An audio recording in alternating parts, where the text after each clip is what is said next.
million Ghana cedis in taxes at stake. Majority in Parliament rejects bailout for cocoa farmers amid 60 billion cedi cocoa board debt. Tomato farmers and traders appeal for increased investment in local production.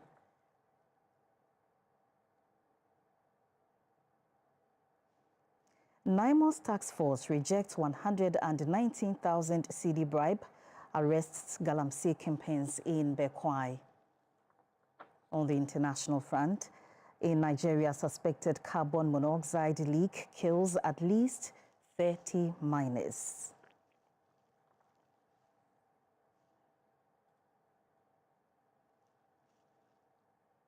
Hello, welcome to News Hour on GBC News and GTV. My name is Gift AJ, and for the next 1 hour, I'll bring you stories making headlines in Ghana and around the world.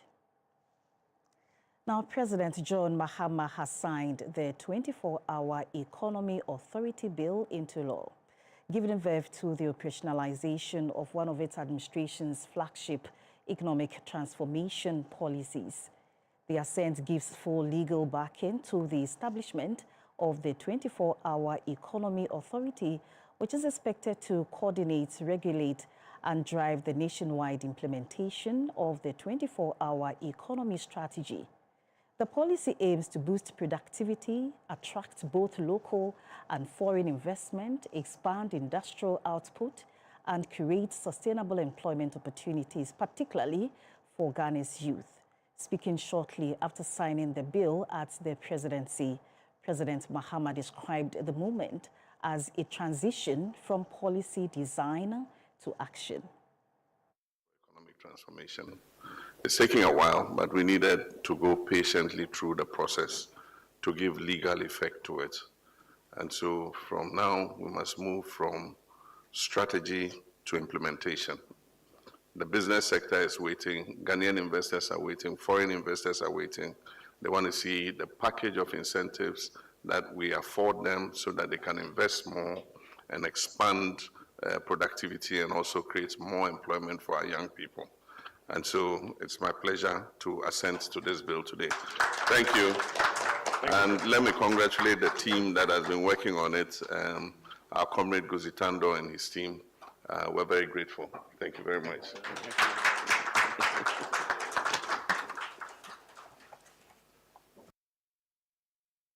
Now, the government has released 835 million Ghana cedis to settle Ghana Cocoa Board's outstanding obligations to cocoa farmers, a decisive step to stabilize the sector and restore confidence.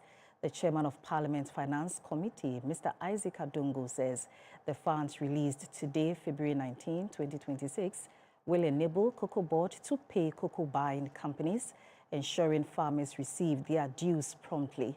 He notes that this payment is part of reforms launched in February 2026 to strengthen financial discipline, rebuild Cocoa Board's capacity, and reposition Ghana's cocoa sector as a commercially sustainable industry capable of sustaining national output and value addition.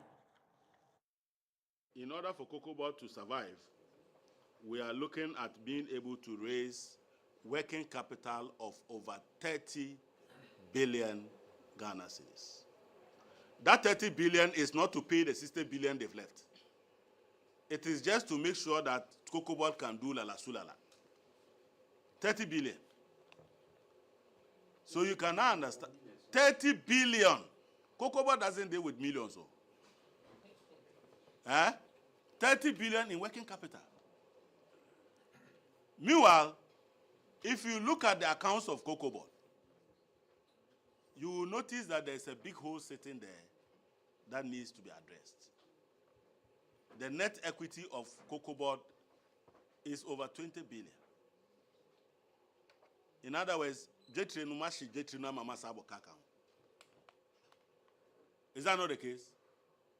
And then they say, oh, go and borrow, go and borrow. That's the only thing they know.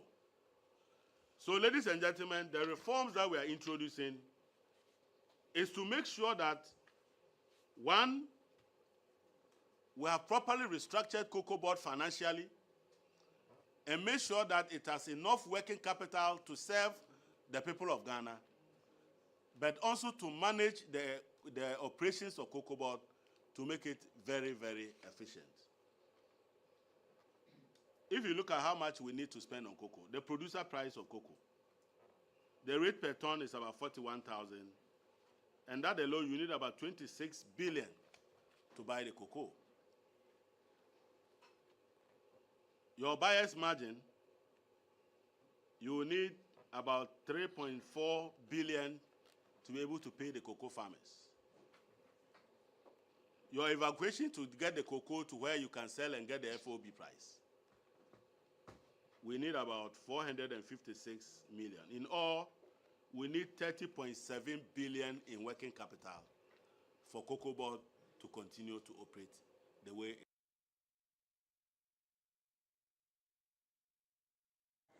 Now, the Customs Division of the Ghana Revenue Authority has intercepted 12 articulated trucks in a major enforcement operation along the Dawenya-Tema Road in what officials describe as a key breach of Ghana's transit regime with significant revenue implications.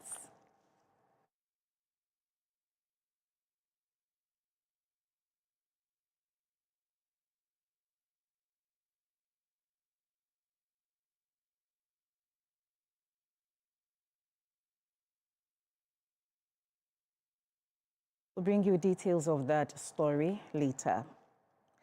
Now, Vice President Professor Nana Jino-Poku-Agyeman has urged women in the public sector to act with courage, reject stereotypes, and position themselves as indispensable drivers of Ghana's national transformation as the country pushes forward with the reset agenda. She made the call whilst opening the second annual conference for women in leadership in the public sector in Accra, where she reaffirmed government's commitment to advancing gender equity in governance. Held under the theme Breaking Barriers, Building Impact, Advancing Women's Leadership in the Resetting Agenda, the conference brought together female senior public service officials, policymakers and development partners to assess gender equity progress in governance. Opening the event, the Vice President, Professor Nana Jino-Poku-Agyeman, acknowledged that while some progress has been made, women continue to face structural and institutional barriers that limit access to top decision-making roles. They include limited access to senior level opportunities and decision-making rules, unequal career advancement opportunities, and increased domestic responsibilities. Addressing these challenges requires deliberate policies, structural reforms, and supportive institutional practices. I humbly urge all the female public service officers, do not yield to biases and stereotypes. Act with boldness, act with clarity, act with purpose. Build networks, seek mentorships, share your knowledge. Position yourself as an indispensable contributor to national development. Men and women, we must all come together and right the wrong. She reaffirmed government's commitment to increasing female representation in leadership to 30% in the short term and 50% by 2030, in line with national affirmative action targets. The Vice President also highlighted ongoing reforms aimed at economic stabilization, social protection expansion, and women's economic empowerment as part of efforts to create equal opportunities. The Deputy Chief of Staff in charge of administration, Nana Oye Bampo-Addo, described the reset agenda as a transformative opportunity to reset governance and strengthen the role of women in national development. The numbers we have now tell one important story, that His Excellency President John Dramani Mahama has clearly demonstrated his utmost confidence in the leadership of women in Ghana. The reset agenda, in many ways, is a gender agenda, and it offers women in public service a golden opportunity to reshape the future of Ghana, build a legacy and institutions that will outlive your tenure. Public service is a sacred trust. Let integrity define every single decision that you make. Other speakers at the conference called for merit-based promotions, gender-responsive recruitment, stronger institutional support systems, and sustained action to ensure lasting and measurable change. I had the chance to arrive here today to be ambassador of Italy to Ghana, also because the structure, the reforms of the public sector in Italy allowed me. Only in 1967, women were allowed to be members of the diplomatic career in Italy. But at that time, in order to do so, these women had to make very big sacrifices, to sacrifice their families. Organizers say the conference is expected to produce practical recommendations to accelerate women's leadership and deepen inclusive governance in Ghana. Again, still watching News Hour on GBC News and GTV, also streaming live on Facebook at Ghana Broadcasting Corporation and GTV Ghana. Now, the Customs Division of the Ghana Revenue Authority has intercepted 12 articulated trucks in a major enforcement operation along the Dawenya-Tema Road in what officials describe as a major breach of Ghana's transit regime with significant revenue implications. The operation, conducted between 10 p.m. and 5 a.m., was led by the Deputy Commissioner Operations with support from the Chief Revenue Officer, Preventive Tema Collection, the Revenue Mobilization Task Force of National Security, and enforcement officers from both the Tema Collection and Customs headquarters. The 12 trucks are believed to be part of a consignment of 18 articulated trucks that had been electronically gated out of the customs system as transit goods. They were declared as goods in transit from Akanu, destined from Niger through Kulungugu. However, the trucks were intercepted while moving without the mandatory customs human escort, a major breach of transit procedures. The trucks were loaded with 44,055 packages of edible cooking oil, tomato paste, and spaghetti. Authorities say the actual value of taxes involved is over 85 million Ghana cedis. 11 of the intercepted trucks have been moved to the GPHA transit terminal and are under strict customs supervision, with logistical support from the Ghana Ports and Harbours Authority. Now to one of our headline stories, where the majority caucus in Parliament says government is rolling out major reforms to reset Ghana's cocoa sector, focusing on long-term stability instead of short-term bailout. The plan includes refocusing Ghana's Cocoa Board on its core mandate, referring Cocoa Board projects to the Roads Ministry, and overhauling the farmer pricing system to ensure fairness and predictability. The chairman of Parliament Finance Committee, Mr. Isaac Adongo, says the reforms will absorb Cocoa Board's excess burdens, restore financial discipline, and secure the sector's future without relying on unsustainable debt. The reforms are very clear. One, we want to undertake aggressive financial and structural restructuring of Cocoa Board, so Cocoa Board become financially capable of shouldering the burden that we as a nation has imposed on it. We are willing to take and absorb the excess burden that has been occasioned by allowing Cocoa Board to engage in non-core activities so that Cocoa Board can focus on core activities of cocoa. That is why we are taking over the cocoa roads for the Ministry of Roads, Honorable Boja and his people, to find a way to construct the roads in the cocoa growing areas. We are also aware that the mechanism that we are using to reward our farmers has inherent risk, and we need to address that in order that we can have certainty going forward in the pricing of cocoa. You cannot say that when you were selling cocoa for around $10,000 per metric ton, and you were paying the farmer about 3,500, 3,100. If today you have suffered over 76% drop in price, you will still be able to provide that kind of rate. Is it possible? It is not possible.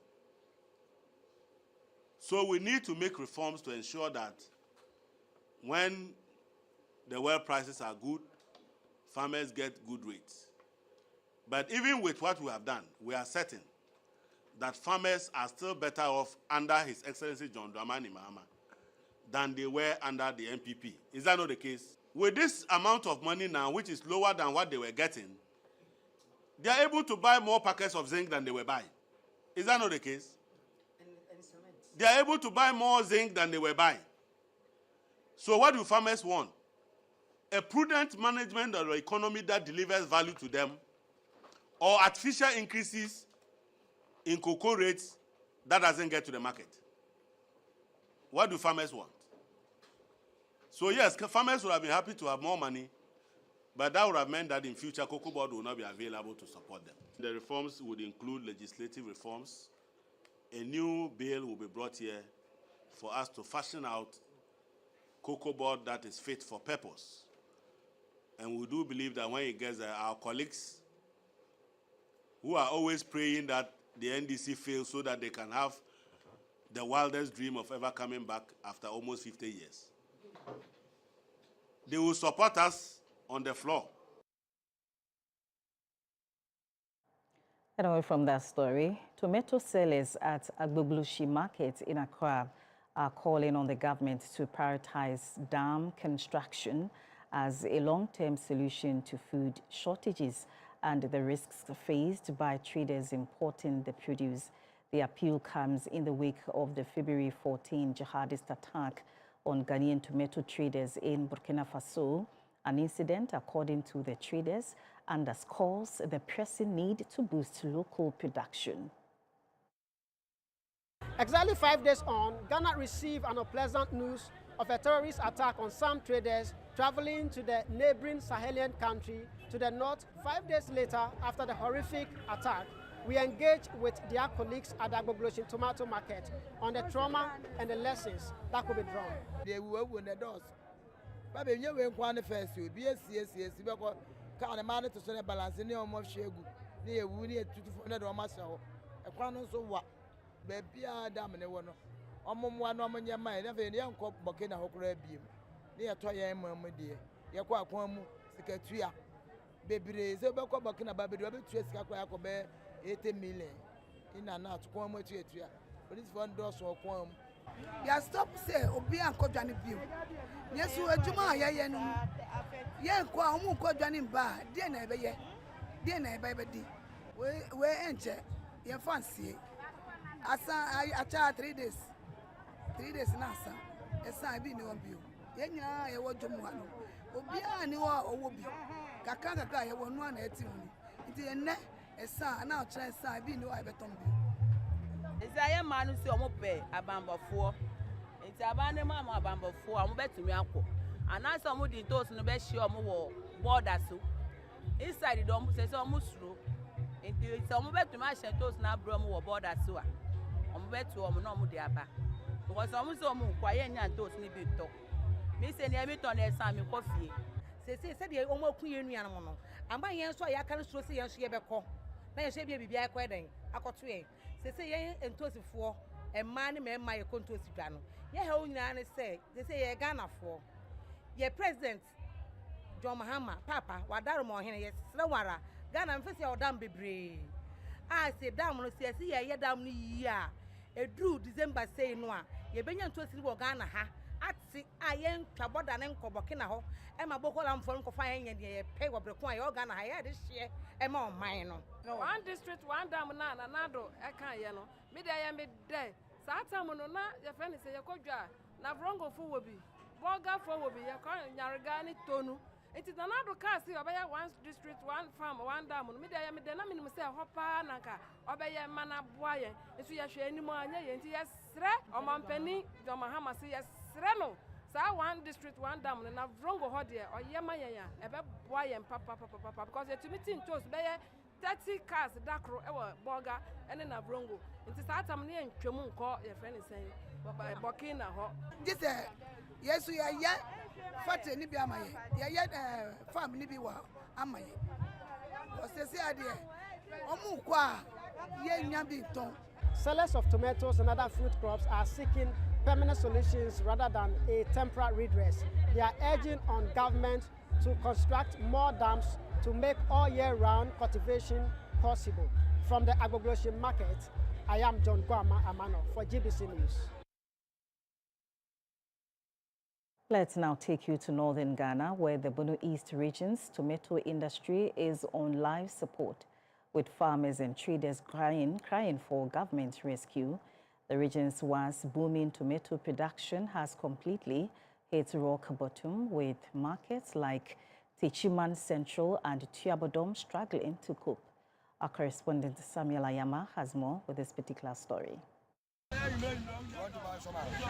The bitter irony is that Ghana, blessed with fertile land, relies on Burkina Faso for tomatoes. Traders, mostly women, brave rough roads to buy from abroad, draining Ghana's resources and boosting its neighbors' economy. The import bill is skyrocketing, 650 million and 760 million annually, money that could have boosted local farming. Despite this, Tuabodom farmers keep producing without irrigation, without government support. Now they are crying out for help.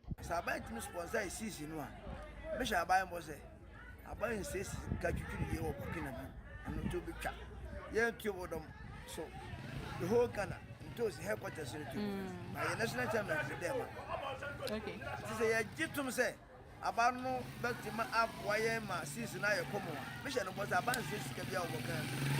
Yeah, person can be a dam. Am I and then the bed wire dam and the bed wire manka. It's near the more can you dresses in Craydina more. But see, and then I'm saying in soon. The high cost of quality tomato seeds is crippling farmers. A small tin costs 1,500 Ghana cedis and 2,000 Ghana cedis way out of reach for many. Agrochemical shops are cashing in and selling at sky-high prices. Meet Mamiama and Yapoma traders at the Chima Central Market struggling to keep up. I can't be a Ghana hano, sasi de biwa. Ba one can't be an akuyafono. Ombenya, edia yo mukuyano. Nesna ba ze omo. Bit is a biwa pebesi. Omunya machines ya bi ombetimi dia de atwe nsuo. Agunie manaso. Ena as I say omudi be de beguso.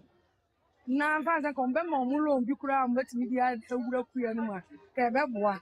Yes, Regana, but you could do from at 24. You could do from them pass as it. Maybe more photo. I will clear you. The Burkina Faso attack on Ghanaian traders has laid bare the country's tomato crisis. Bono East Regional Tomato Queen Mother Nana Sewa Bonsu says Ghana's import reliance is a ticking time bomb. It is costly and puts citizens at risk. Yeah, Potonto Siadakaba could say, our Burkina Faso, 22 million. Asana Yafaka, yeah, duty. Oh, Adakaba could be a duty, maybe a 1.5. Asana Lolifair, 2.5. Asana Tosina Obetono, Sefa, and also a Jinasoro, yes, Rabino. Sasasika when now I want to Emma for 4 months. And I want money more, because Cababa man. Since I can say, working off a shop by no. What's it to my kind? By a Casia by a 4 hour working off a show. And as I done for, I'm an young and I say, oh, none to us, no crowd when you have been told about money. She appealed to the government to invest more in tomato production. Let's take you to Wa, where Ghanaian tomato traders who traveled to Burkina Faso are appealing to the government to urge their Burkinabe counterparts to provide them with security. Speaking to GBC News at Wa in the Upper West region following the killing of 8 of their colleagues in Burkina Faso by suspected jihadists, the traders expressed their fear and insecurity when traveling to trade in the country. Swala Abdul Hab with this report. These women behind me are among the hundreds of women who travel to Burkina Faso to buy tomatoes for sale in the Upper West region. They have described the killing of their colleagues in Burkina Faso as very devastating.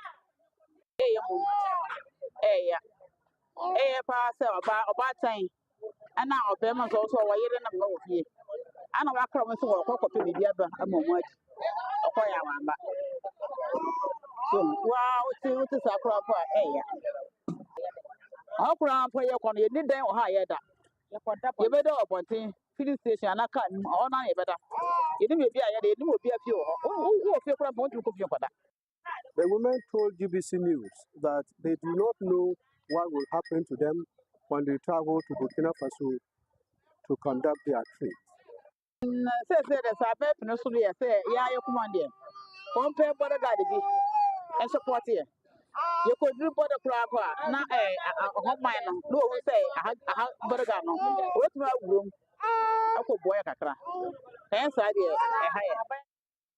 The traders have also made a passionate appeal to the government to step up its investment in irrigation so that farmers in Ghana can also cultivate vegetables, including tomatoes, throughout the year.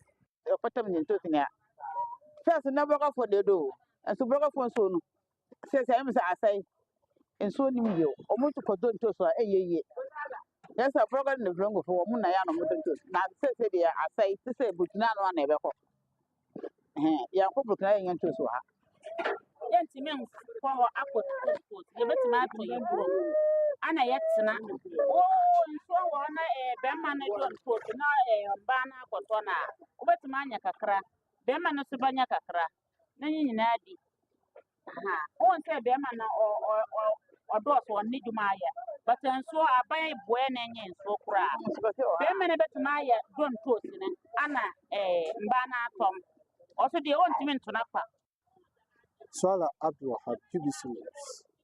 Wow. In a related story, the Member of Parliament for Bimbela, Mr. Dominic Nitiwul, who is also a former Defense Minister, has called on President Mahama to urgently appoint a substantive Minister for Defense following the recent terrorist attack on Ghanaian tomato traders. He says the cross-border nature and seriousness of the incident demands focused leadership at the Defense Ministry to ensure a thorough investigation and stronger security coordination. I just think that the Ghanaian government must be explaining to us what happened, the circumstances. I think government has not yet come out. They've come out officially with some statement, but we want detailed explanation, and either by the foreign minister or by the defense minister. And that's why I kept on calling that the president should have appointed a defense minister, because by this time the minister for defense should have been on the flight to Burkina with his team. This is not the job of the interior minister. He's my friend, but unfortunately that's not his job. If he goes there, he'll go and meet the defense minister. It's the soldiers who are fighting the terrorists. It's not the interior minister's job. And unfortunately, the interior minister's job ends at Paga, the border. Doesn't go beyond the border. It's the duty of the Minister for Defense with defense intelligence and national security to have gone. They set up a team. They will go there, find out what happened, investigate, and make sure that they find out what happened, the circumstances that led to it, and then also to find out what's the best way to ensure that it doesn't happen again, because that's very important for us. Now, sources close to the Gamanche's palace says the Gamanche Niteko Chu II is in a stable condition following a road accident in the early hours of Wednesday, February 18. The incident happened at Pai Katanga in the Oti region whilst the chief was returning to Accra from Tamale. he escaped unhurt. Personnel of the Ghana Police Service were said to have responded swiftly when they were informed of the accident. Investigation into circumstances surrounding the accident is underway. The Gamanche traveled to the northern region on a private visit at the invitation of the overlord of the Dagbon Traditional Council, Yana Abubakari Mahama II.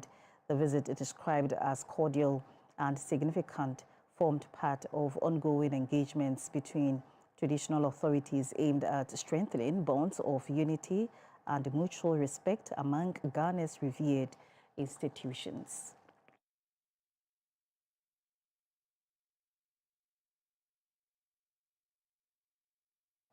Now, lawyers for Bernard Enchibwe-Siakon, popularly known as Chairman Wontumi, have filed application of submission of no case against the prosecution in the ongoing criminal trial of the Ashanti Regional Chairman of the NPP. Lawyers for Mr. Wontumi, the first accused person, and the third accused person, Akonta Mining Company, filed the application following the closing of prosecution's case against the accused persons, claiming in the application that prosecution has failed and neglected to cite sufficient evidence to establish a prima facie case against them on all 6 counts charged under the Minerals and Mining Act 2006, Act 703, as amended by the Minerals and Mining Amendment Act 2019, Act 995. A submission of no case means the prosecution has not presented enough evidence to justify a defense. This is usually filed by an accused person who believes there is insufficient evidence to proceed with the trial and the position of the accused or defendant is upheld by the court. Charges are dismissed and the accused is acquitted. If not, the trial continues and the defense presents its case. Bernard Enchibwe-Siakon's lawyers want the court to uphold their submission of no case to answer or open his defense and to acquit and discharge them pursuant to Section 173 of the Criminal and Other Offences Procedure Act 1916, Act 30. Wontumi's submission is grounded in the principles of criminal law and procedure, which place the burden of proof squarely on the prosecution to establish every essential element of the offences charged with credible, reliable and sufficient evidence. Per the application, prosecution has manifestly failed to discharge this burden. The application further asserts that prosecution's case suffers from fundamental and fatal deficiencies that cannot be cured or remedied. It goes on to argue that prosecution has failed to adduce evidence of an assignment of mineral rights and also of purposeful facilitation of unlicensed mining within the meaning of Section 99 Clause 2B of Act 703. It is a submission of the defense that there is no assignment in sight, neither did Wontumi nor Akonta Mining commit any act of mining, therefore there is no commission of crime. Meanwhile, on Wednesday afternoon, when the case was called for hearing, the Deputy Attorney General, Dr. Justice Serem-Sai, informed the court that they were given the application prior to the hearing and, for that matter, were yet to study same and put up their response. The court, supervised by Justice Audrey Kokuvite, per the indication of the parties, ordered the prosecution to file their response within 14 days and return on March 4 for status hearing and the way forward in the case.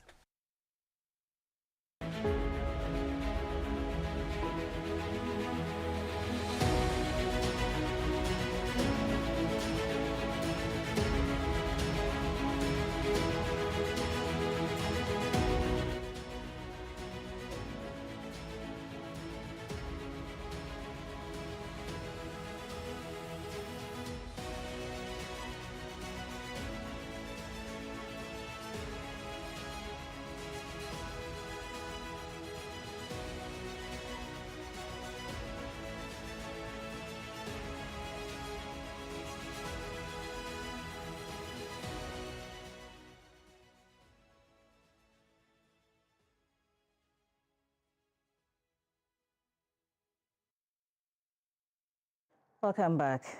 Now, the National Anti-Illegal Mining Operations Secretariat, NIMOS, has stopped a bribery attempt by 3 suspected illegal mining operators following the seizure of illegal mining equipment in the Bekwai municipality of the Ashanti region.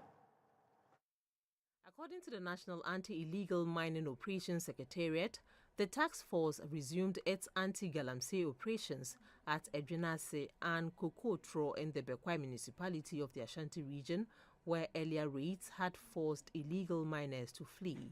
At Kokotro, the team uncovered a galamsey site situated within the town, posing risk to lives, property and the environment. During the operation, the task force dismantled makeshift structures, destroyed pumping machines, seized an excavator and removed other illegal mining equipment. On their way to their base, the task force was approached by 3 men, Emmanuel Kobla, Samuel Adai and Kofi Frimpong, in a black Tundra F150 with registration number GR474316, who claimed ownership of the Kokotro site. They tried to bribe them with 119,825 cedis to recover the confiscated items. The task force rejected the bribe and handed over the 3 men to the Bekwai police station for investigation and prosecution. NIMOS is cautioning illegal miners and their collaborators that bribing officers will lead to swift arrest and prosecution. The Secretariat is also calling on local authorities and security agencies to step up monitoring of previously raided sites to prevent the resumption of illegal mining activities. Still watching News Hour on GBC News and GTV. We'll take a quick break. We'll be back shortly. Please stay with us.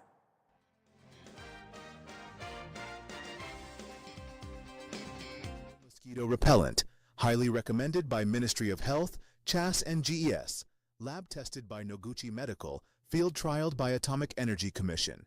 It has no chemical or side effects and is good for all ages and skin type. MedShea is available nationwide. Contact us on 0244892413. This advert is approved by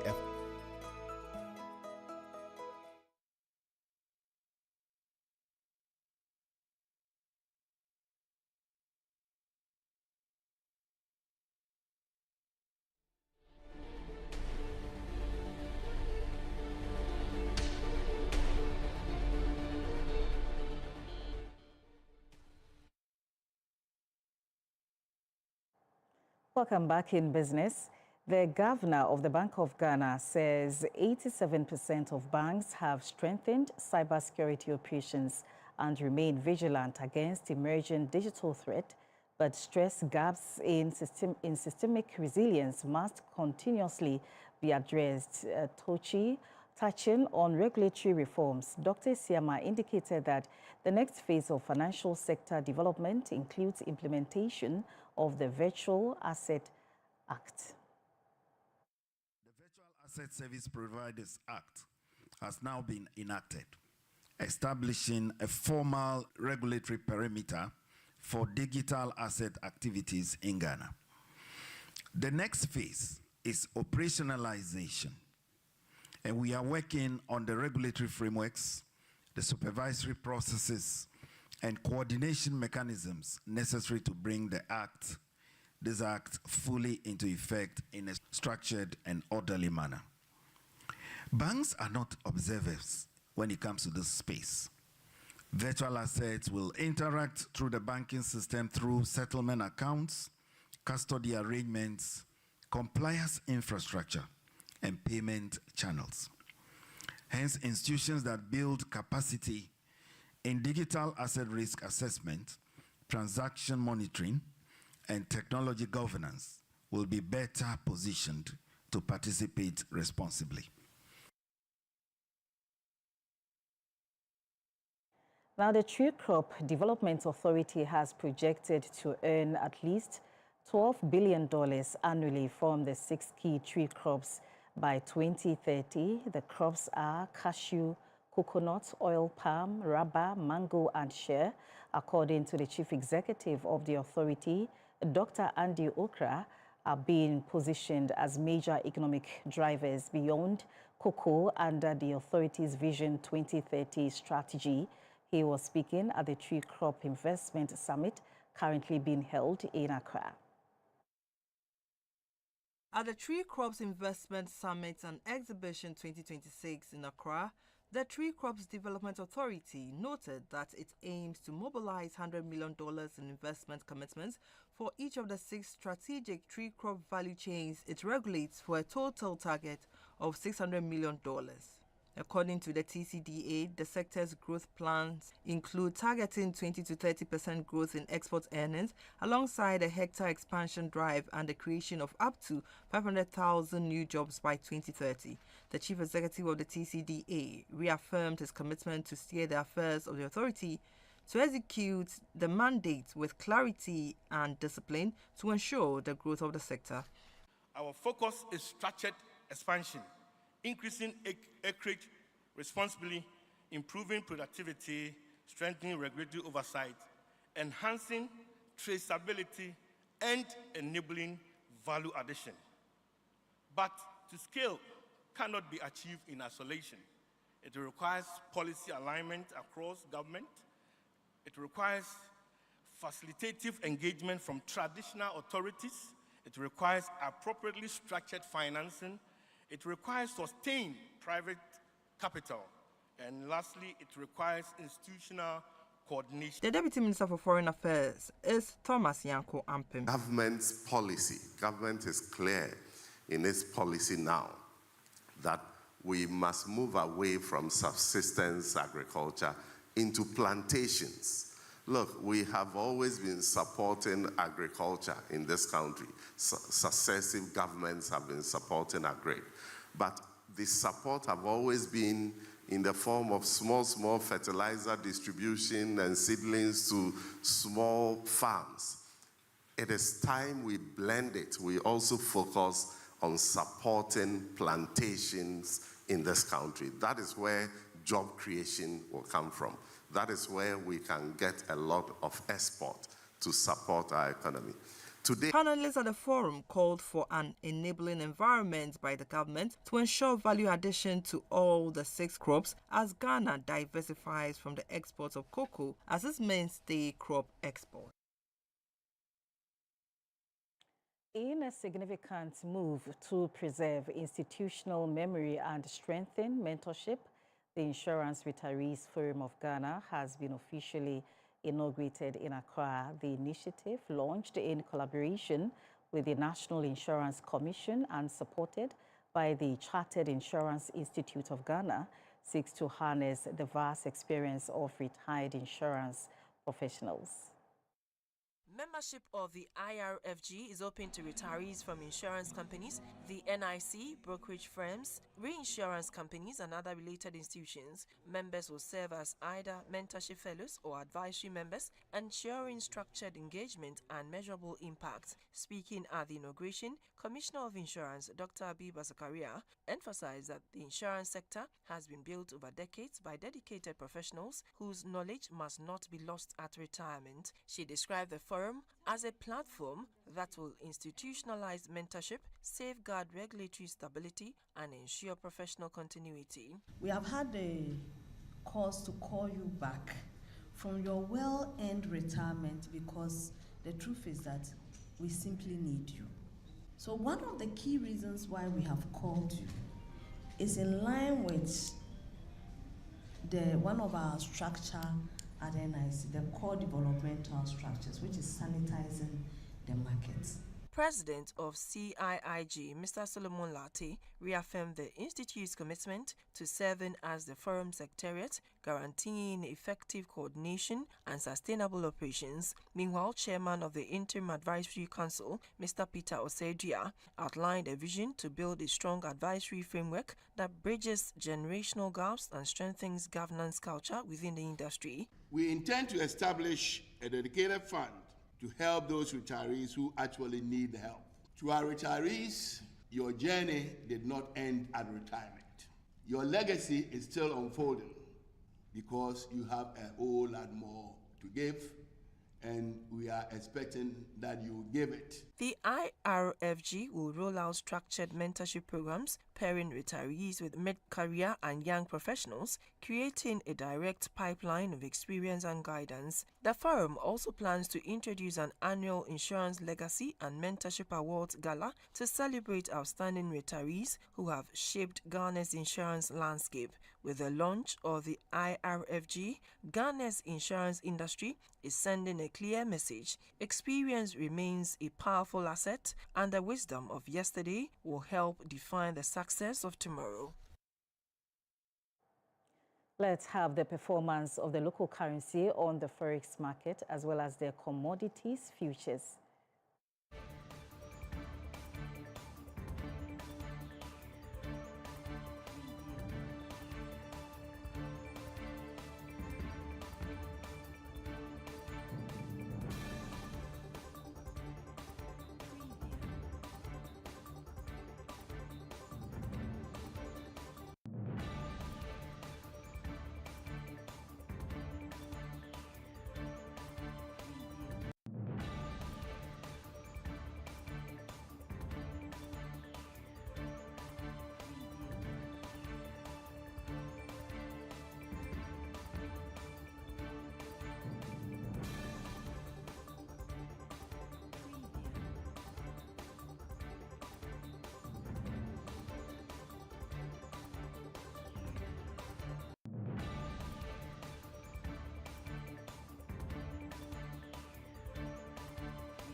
Mosquito repellent, highly recommended by Ministry of Health, CHAS and GES, lab tested by Noguchi Medical, field trialed by Atomic Energy Commission.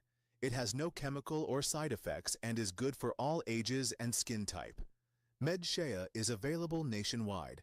Contact us on 0244892413. This advert is approved by FDA.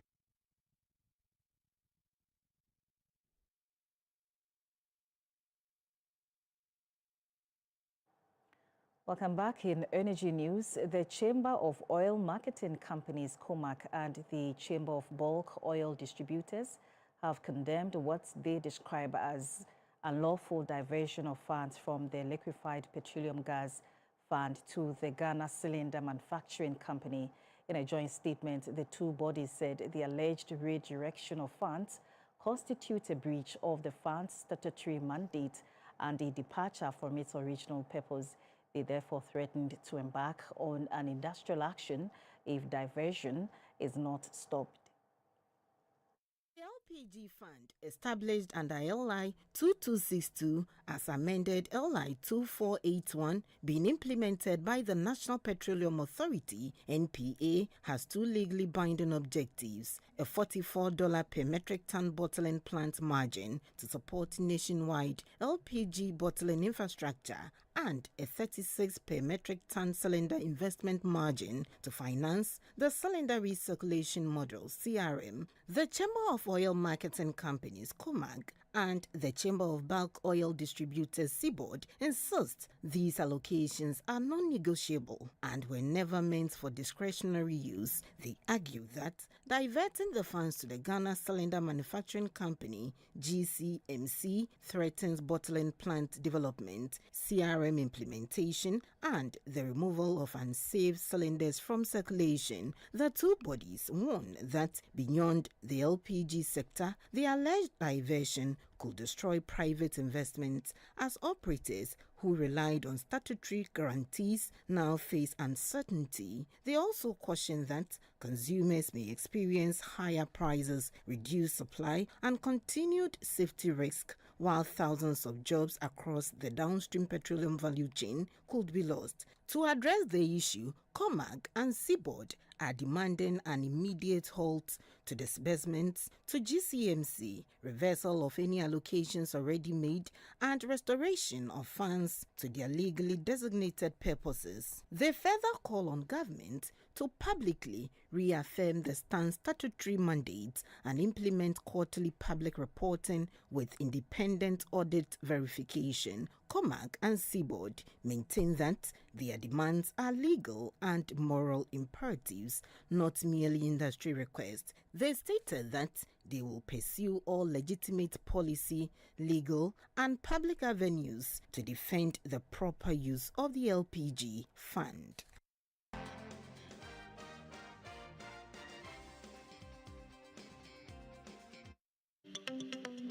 Good business means seeing the possibilities and maximizing opportunities. Making sure you have a responsive support system backs your business goals. A partner that gives you a stable platform with reliable connectivity and seamless solutions, and better understands the tools required to take you to the next level. With so many moving parts in running a business, we do our best to provide you with some stability.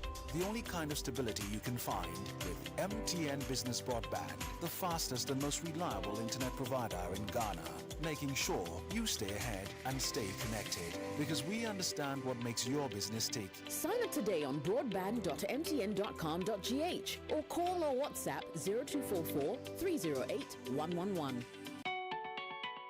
MTN.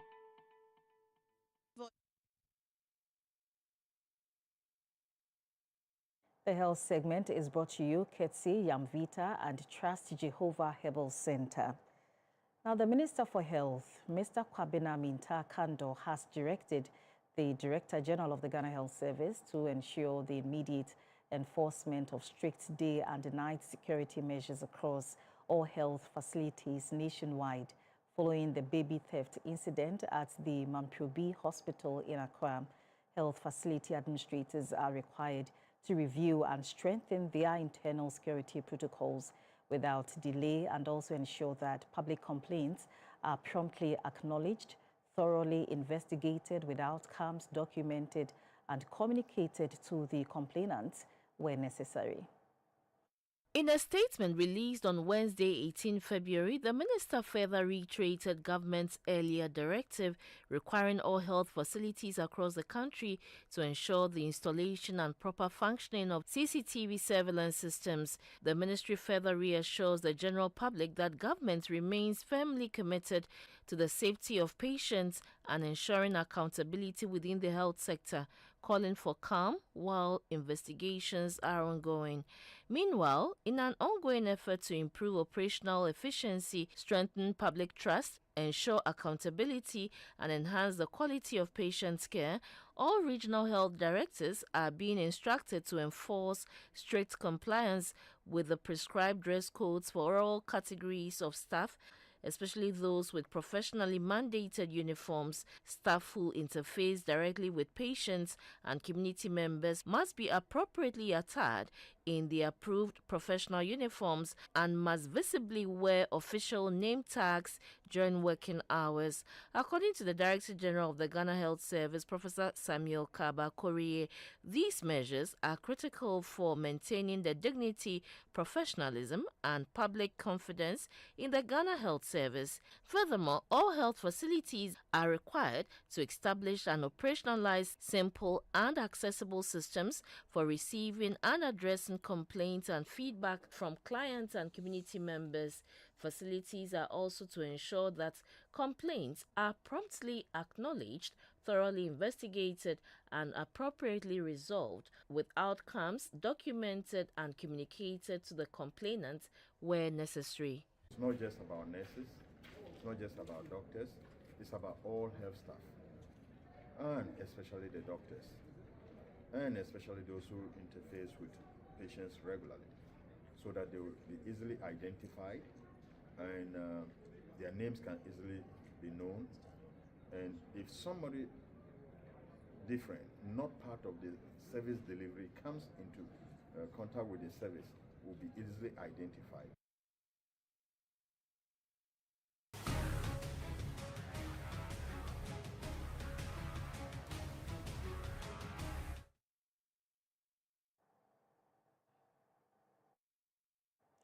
In Nigeria, at least 33 miners have died in a suspected carbon monoxide leak at a lead and zinc mine in central Nigeria's Plateau State.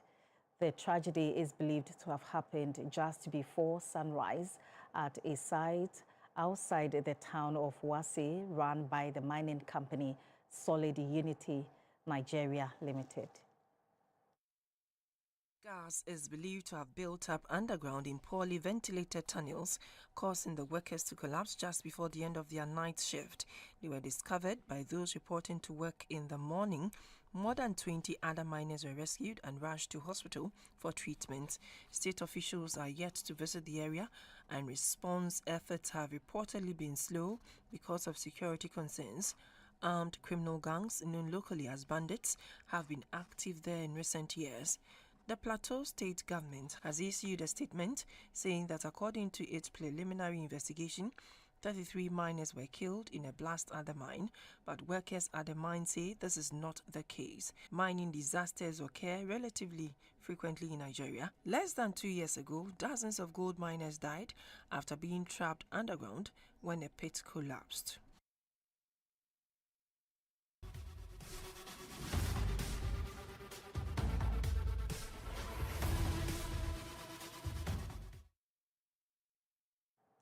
Now, the board chair of the National Sports Authority, Professor Freddie Wua, has paid a visit to the training grounds of Kalibi Volleyball Club at Kalkudi as the team intensifies preparation for the upcoming CAF Zone 3 Volleyball Championship in Accra. With just 11 days to start off the tournament, dubbed Accra 26, participating teams are fine-tuning their tactics and strengthening their squads ahead of the competition. In preparation for the championship, management and players of Kalibi Volleyball Club have increased their training sessions to ensure they are in top form when the tournament begins. Professor Awa took time out of his busy schedule to visit the team at the Kalkudi Social Center. During the visit, he encouraged the players and the technical team, assuring them of NSA's continued support. He also assured the team to make Ghana proud during the competition. What we are doing today has implications for the sporting ecosystem of our country, Ghana. It may appear that I just came to see Honorable Mona and then my good friend RBC, but clearly destiny has a way of bringing people together. As I move away from here today, there is one message that I will carry along, telling the minister that this is coming home and we are intending to host and also to what? Win.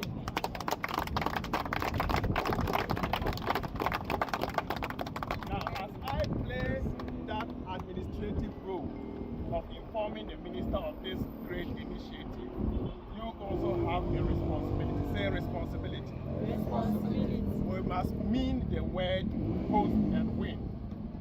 When you win, it is for the greater good of Ghana. Are we together? Yes, sir. If we win, it is for the sporting enterprise that others call lesser known sports. But your sport is not a lesser known sport. I call volleyball other competitive sports.